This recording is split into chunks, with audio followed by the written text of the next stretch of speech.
Kim daha kıskanç? Evet. Kim daha zeki? Kim daha yaxşı geyinir? Evet. Kim daha çok gəzir? Kim daha çok pul xərcləyir? Kim çok davakar? Kim fakıldır? Aa. Kim daha çok küsür? Aynen öyle. En çok kimi çok istiyorsan? Zəhərə dönsün o istəmir. Kim daha çok ciddidir? Kim daha şittir? Evet. Canım. Ay. Kim daha çok pulu saxlayır da yani yığır? Bayağı asa. Ay. Allah. Sen kaçtın. Kim daha çok eğlencelidir? Benim Kim daha süslüdür? Şiş üstü olur. Ben bunları çıkarma. Kim daha yaxşı maşın sürür?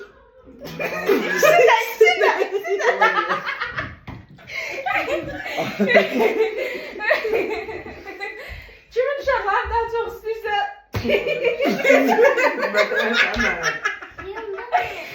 Kimin telefonu daha bahalı?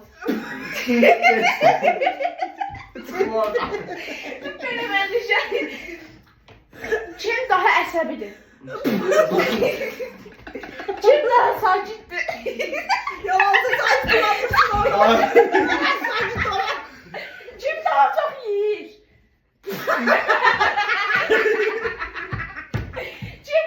Kim yemeğin qabağına kim götürür?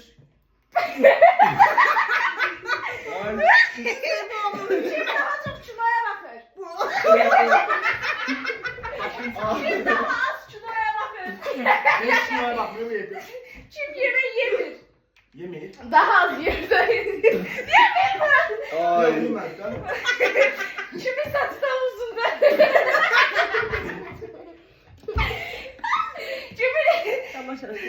Kimin yüzünde estetik var?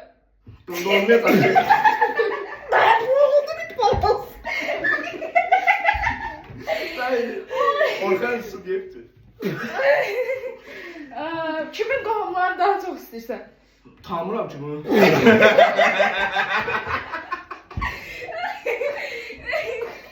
Səncə hansı səni daha çox istəyir? İkisi de. Bilmiyorum bu değil. Ay, kim at gözlü? Kim para gözlü? Kim daha ağıllıdır? Anladım ikisi de. Ağıl. Ağıl Yazdım mı? yazdım. Kim daha ağılsızdır? İkisi de. Ben sen de onu yedin. Hə, Axırda sizin üstünüz verəcəm. Kim? En çok gezmeye gedir. Ay ben verdim. Edu. Kim evde oturmağı bacarır? Ben değildim. Ay. Dedim dedim.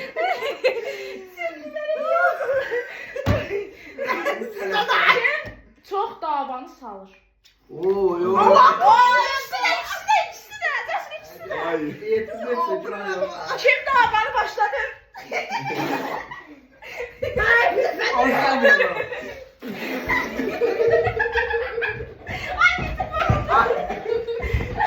Kim davanı tutar?